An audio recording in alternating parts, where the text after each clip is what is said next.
and it came to prayer, and it came to fasting. He said, when you do these things, do them in secret. God will bless you in open. So when you say you've done everything right, I think it is important at this point to open yourself up to counseling. This is what I'm doing. This is what I'm doing. One advice from a mentor or from a good counsel, one prophetic instruction can shift everything. That means you built every other thing, but you just need one additional thing to put those trigger into place. So you need to get some genuine counseling from someone who knows more than you, and add that one more thing to all your effort and see everything change. Thank you very much, sir. All right, so Pastor, how do you balance faith and financial strategy without becoming either overly spiritual or either overly logical? How do we balance what? Balance faith and financial strategy without becoming overly spiritual or overly logical. Well, the Bible already provided a balance. Say faith without work is dead. 1 Corinthians 1:24, you say Jesus has been made unto us the wisdom and the power of God. Wisdom has to do with the work. Power has to do with faith. So there is what faith will not do, and there is what work will not do. So what you need to do is under wisdom. Then engaging your divine nature is under faith and power. So you have to create the balance. One cannot take you there. You need the two. Even though there's every tendency to spiritualize everything. And that is why sometimes in my days of being a prayer warrior, in my days of being a prayer warrior in the 90s, prayer warriors are always the poorest.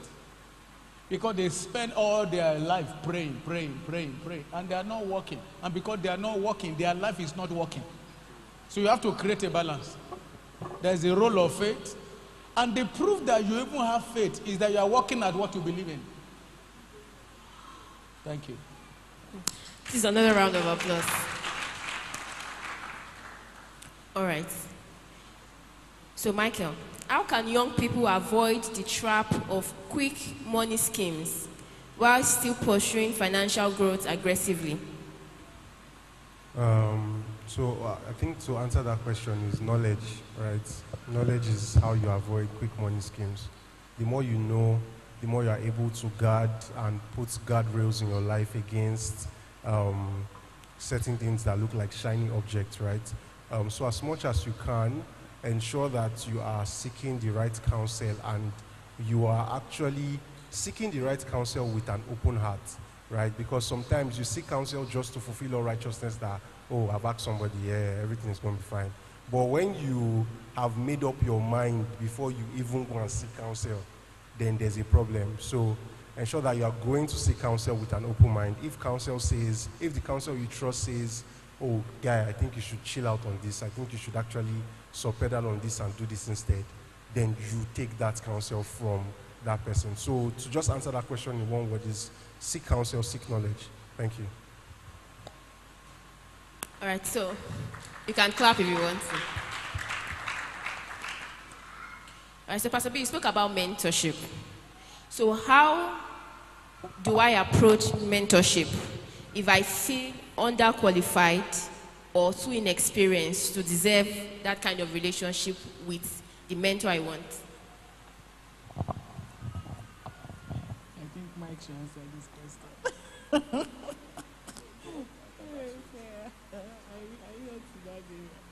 If you feel underqualified, I don't think any one of us approaching mentors feel qualified enough. Do you understand? None of us feel qualified enough. That's why they are called mentors anyway. That's why they are way ahead of us. All right? So one of the things I think will help your mind, all right, is a mindset now. If that is robbing you from, seeking mentors, is learn. First of all, I think what P. Mike taught comes into play there. Believe in yourself. Believe in you, the person that you are, that you have been created to be, that you will win.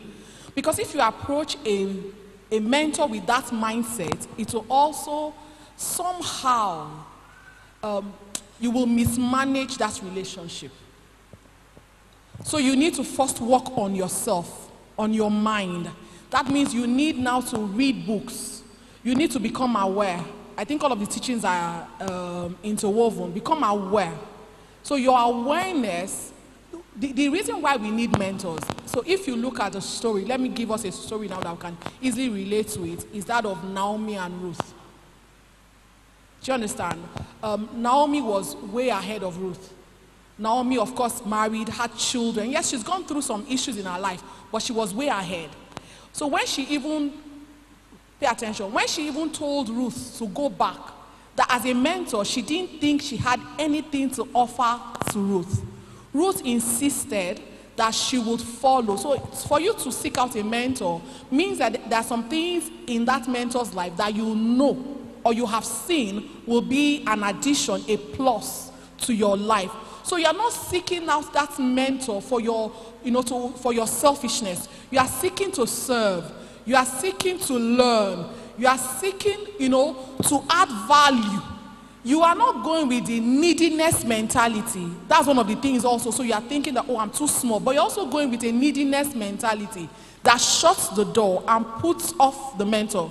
It's like a fragrance, a smell that puts the person off. So first of all, become aware that you also carry value, that you are also blessed, that you are also greatness. It might be locked within, but you carry greatness. So that as you go with the practice to give first mentality. Give and it shall be given to you. Seek to honor, seek to learn, seek to be of service. Do you understand? Strategic service. Seek to be, to be available, just be there. Somebody needs somebody, I'm just the person that is around to add value, to help. I don't know, I want to add one or two things to it. Yes, I think Pastor B is very spot on. Again, this speaks to our social skills. One of the ways some mentors look way up there, do you understand? You say, how do I get access? Service opens you up to them. How did I meet TFS? Was that when she was president of our association, I was the assistant general secretary. The general secretary was not always available. I more than volunteered myself. You heard when Michael said, when you get an opportunity to serve over and beyond. Your service gets you notice. There are people who, listen, and those kind of people, by the time you're asking for mentorship, they are more than happy. I know of certain people that come around me, they will be asking me, do you have something you are praying about, you want me to be praying about? There was a day, one of them came around, I was supposed to lead prayer on a prayer platform, and I was feeling sleepy. He said, should I take the prayer? I said, how? You can't. I mean, it's a prayer platform where. Now, those kind of people, when they ask you, you must find a way, your social skill, show yourself, come with service, come genuinely, come looking for an impact. Your mentor is not your sponsor. The mentors know those who are seeking to get something from them, yes, and those who want divine connection. My mentor asked me once, 3 different occasions, what do you want from me? I kid you not, I couldn't think of anything tangible. She called again, she said, do you want to start a company because I want to invest in it? She called again and said, do you want to work with me? All of these answers was no. I said I was just comfortable having this divine connection. One day she said, meet me at an elite club. She took an oil and she asked me to kneel down. She prayed from the depth of her heart. Now let me say this right now. Once you find your way, and so that I don't lose track of what I'm saying, find your way. It could be a gift, it could be a message, it could be a volunteering. Get your mentor to notice you. It's a social skill you must build. And once you find that connection, make it a genuine one without ulterior motive. Thank you. Yeah. So what we might just said, strategic service makes you visible, is visibility. It takes the cloak or the covering of you. Do you understand? Because mentors can smell neediness. Do you understand? You want to use me. You are not coming to, do you understand? You want to use me for your selfish, it's a fragrance. They can smell it. You can deceive every other person, but you can't deceive them. Do you understand? So come, and Bible says that the gift of a man does what? Makes room for him. So come with that your gifting to add value. Do you understand? Look like someone that is coming to add value, to create, there's nothing wrong with serving for free. It's because these days, young people want to always get something in exchange for giving something. So they miss out entirely on the package of God. Do you understand? Relationships that should have pushed them 10 steps ahead keeps them grounded because they are not ready to, that skill that they have, that talent that they have, that ability that they have, they are not ready to lay it out on the table and just leave it there. So it makes them visible. When I'm thinking of somebody, I will remember that guy, I remember that young lady. Oh, let's call her. Do you understand? Because you've been available, so you have it's a seed time and harvest. It will always come. So if you give it sincerely, is your heart right with my heart as my heart is right with your heart, it will come back to you.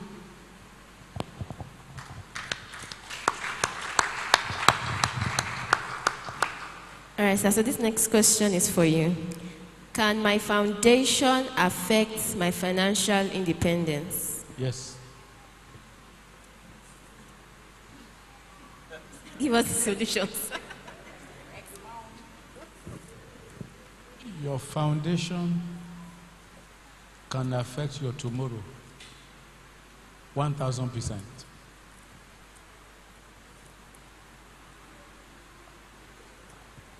If your foundation is occultic, it will rub roadblocks on your future.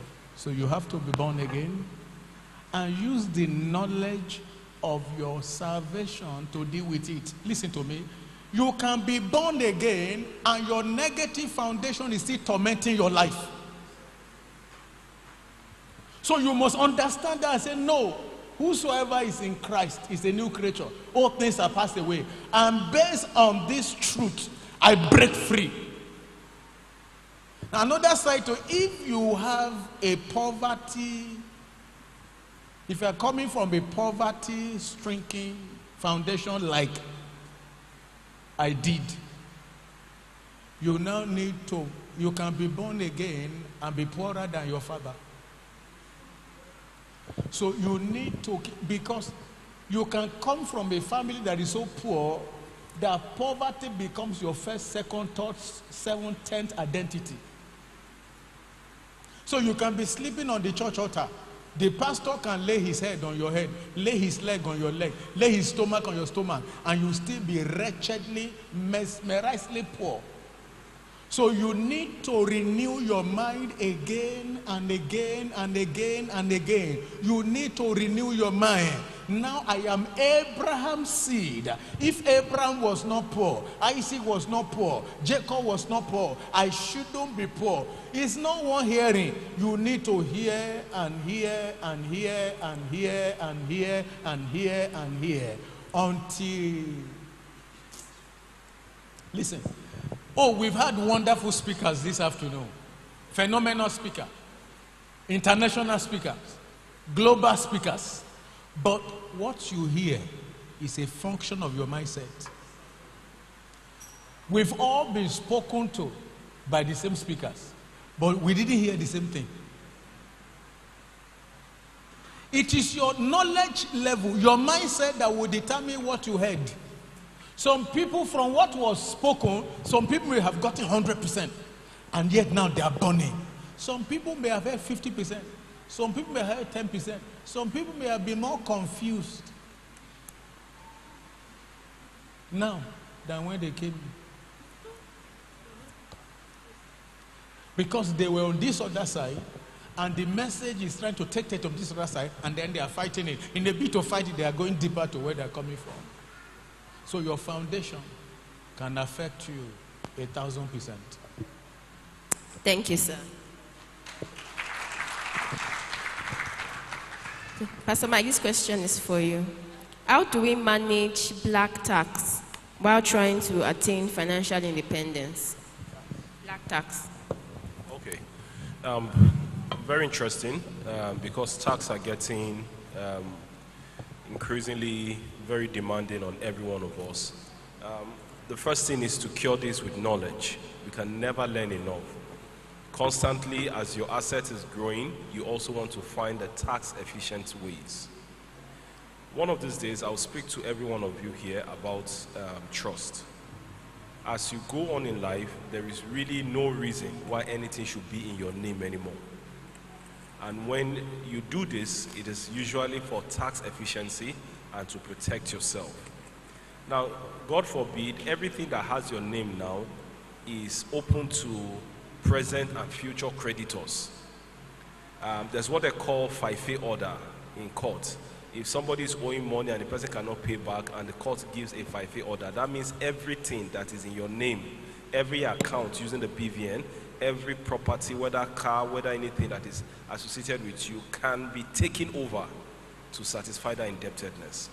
What you do when you do this is that when you put some of those things under a trust, or you find the tax efficient ways to holding down a few things, right?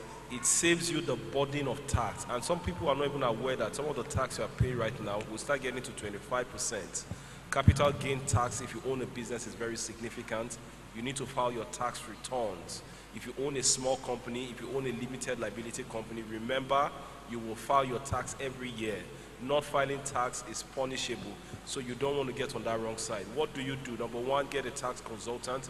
Number two, like, by the way, we talk about ChatGPT. There are so many, right? Noval, AI, there's Gemini. I particularly like Gemini, and I also use Perplexity. You know, those are all amazing softwares that can actually download for you in seconds, if not minutes, all you need to do about your tax efficiencies, ways to go about it. Discuss with people, invest in knowledge, know what to do. The more knowledgeable you are about this, the more efficient you will be. Otherwise, you will incur some dire consequences and you will pay the price, and the Holy Spirit will comfort you thereafter. The Lord give us understanding. All right, sir. So what of the tax that comes from family members? Tax. A black tax that comes from family members, where you are trying to make money, but your family members want a piece of. Okay, so one of the things you should do is to guide against double taxation. I particularly am not so, and I know my wife understands my stand about tax in this country. You know, what you term as double taxation, but the law is the law. Tomorrow it may change. And what is double taxation? You tax my company, right? Then after taxing my company from the profits they make, then you tax me who works for the company. Then after I'm being taxed, I get taxed every time I buy something, right? Then I get taxed every time I eat. There is a consumption tax. So you understand those taxation. So the question is that, how do I prevent double taxation? At a point in time, you don't even want tax that comes from. That's why, again, you say that everything from your household income, everything that comes from family member, let it come from one purse, so that there's only one tax. So that when I receive money, I don't get taxed. When I transfer to you, you don't get taxed. Do you understand? Then when somebody transfers to another person, you don't get taxed again. Knowledge, understanding, ask questions, ask the right question, and the Lord will help you. Thank you.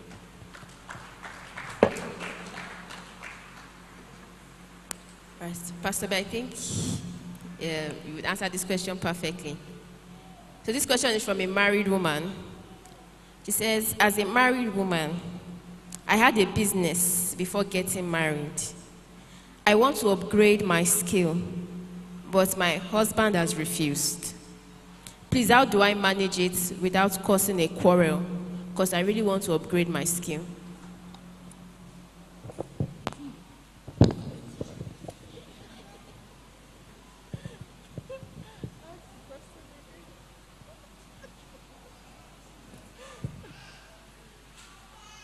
I had a business before getting married. I want to upgrade my skill, but my husband... Upgrade sale or skill? Skill. Skill, Yes. okay. But my husband has refused. Okay. How do I manage it without causing quarrel? Because I really want to upgrade my skill. I think both of you should go for counseling, all right? Do you have a pastor that both of you respect? Do you have a mentor? All right, so if you want to upgrade your skill and he's not open to it, all right, a few questions I will ask. Is your business doing well? Can your business take care of itself? Do you understand? Can your business pay you? Do you have a staff? Can your business pay the rent of where you are? So that if your business is already doing well, okay, so that's another point of view. Your spouse can look at the business from, this business is doing very well. The business is taking care of itself, at least at the minimum level. Okay, it's taking care of itself. The business doesn't have to borrow to survive. Okay, so that means if I upskill, it means I will do more and I will earn more. That's an angle your spouse can look at it. Then the second angle is that both of you should go for counseling to help create a balance in the family, so he can see from another person's eye that if he lets you upskill and then the business, is there, maybe his fear is your ability to still manage the home front, to be there for the family, to be there for the children. If that is his fear, then there needs to be a balance. I would counsel that both of you go for counseling. Thank you, Ma. All right. So to Michael, this question is from a young person. How can one survive